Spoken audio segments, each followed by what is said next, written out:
there really was a smear attempt against Monica, against Jennifer, against Paula. Sure. James Carville saying drag $1 through a trailer park. Is this now, are we going to go here now because she started this? Well, no, and I don't think we should, and I hope Trump doesn't. I mean, look, if this campaign stays up here on big issues, change, no change, rethink the Middle East, keep doing what's failing, do something about crime in the inner cities, have nothing positive to add, create a lot of American jobs, have no experience creating jobs, cut taxes, raise taxes.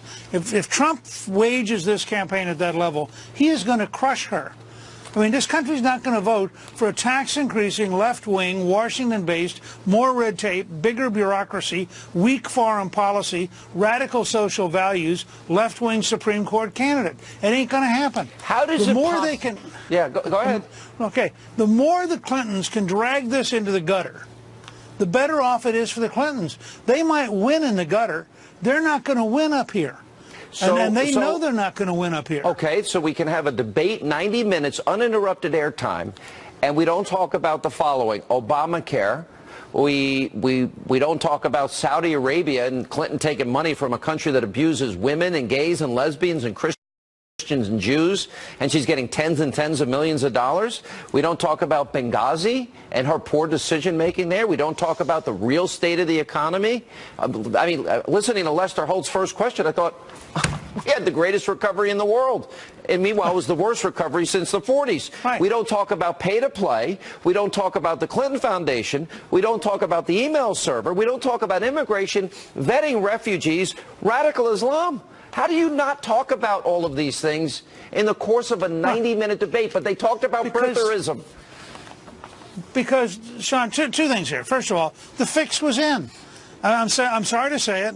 I had a higher opinion of Lester Holt before the debate began and a dramatically lower opinion afterwards. Let me give you an example from my own experience.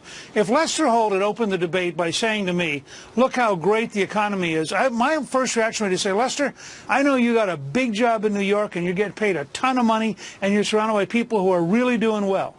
The rest of America isn't. And I would have gone right at him. And I think Trump's got to be prepared in these next two debates, and I hope Pence is going to be prepared in his debate.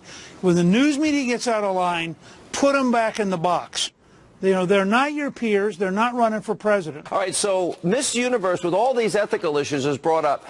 You're saying he shouldn't even go there. You think if she's going to call him a sexist and racist, he's got to hit back? Super predators? No, I thought that was a good retort. No, you know what he should have said? He should have said, you can use all of the vicious personal smears you want to because you've got nothing to offer America. You have no solution for jobs. You have no solution for ISIS. You have no solution for education. You have no solution for murders in Chicago. And so you've got to get in the gutter because you don't have anything to offer up here where normal people live. And I'm not joining you in the gutter because I want to solve America's problems. That's what he should have said. All right, that's a powerful. We still have two debates to go. He has a chance coming up. All right, we'll have more with Speaker Gingrich right after the break. The punditry class has been wrong about Trump in the previous 12 debates that he had with Republicans. And I thought he did well during the debate. I think he's got a lot of information, a lot of stuff. She dropped the kitchen sink on him. He still has a lot that he could bring up against her. What do you imagine would be the best pivot for him? Well, I think you're on the right track. I mean, he ought to go to the big deals. Obamacare's not working. The Democrats in the inner city aren't working. The economy's not working. The Federal Reserve is dangerously not working. Our national security policy in the Middle East isn't working. I mean, if he comes in at that level and sticks at that level and makes a simple case, we need change. She's telling you it's working and we don't need change. I'm telling you it's not working. We do need change. You decide which one that you want to be with. You know, I think that that's more devastating to her than any kind of mudslinging or getting down in the gutter or fighting. I mean, the Clintons are the best mudders in modern times. They've been living in the gutter, fighting over things from Whitewater and cattle futures and all the way up for the last 30 years. They get how to do that. What they can't do is get up here where there's a clear choice based on your life and your policies. Do you think you're better off? Do you think you can afford the health care system we've got?